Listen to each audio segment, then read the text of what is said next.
L'Élysée grelotte. Qu'est-ce que c'est que cette histoire ? Les archives papier sont des trésors pour qui prend le temps de les consulter. Bonjour, je suis Denis Dupont et je m'égare avec délice dans les anciens numéros de l'Indépendant.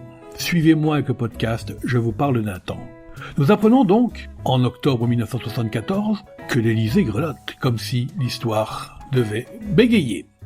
Valéry Giscard d'Estaing et ses invités du jour, le Premier ministre Jacques Chirac, le ministre de l'Intérieur Michel Poniatowski et l'ancien conseiller de Georges Pompidou Pierre Juillet, ont dû abandonner la salle à manger des appartements modernes où était prévu le déjeuner qui les a réunis. Pourquoi ? Il y faisait que 14 degrés.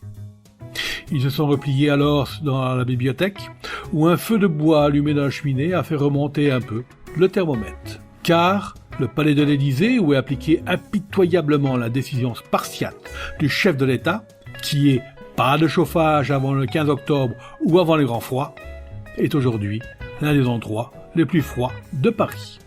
Le chef de l'État a, selon de bonnes sources, fait 2 recommandations. Faites-vous vacciner contre la grippe et portez des vêtements chauds.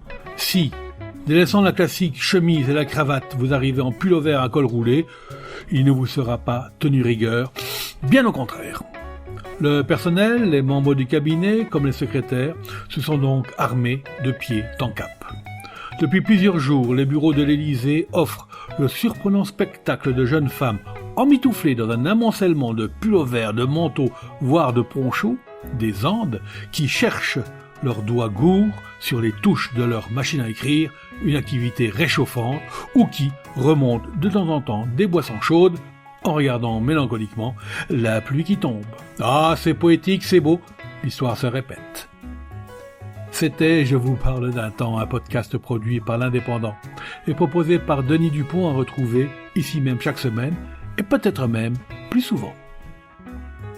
Retrouvez cette émission et toutes nos productions sur Radio Indep et en podcast sur l'indépendant.fr, nos réseaux sociaux et votre plateforme de streaming favorite.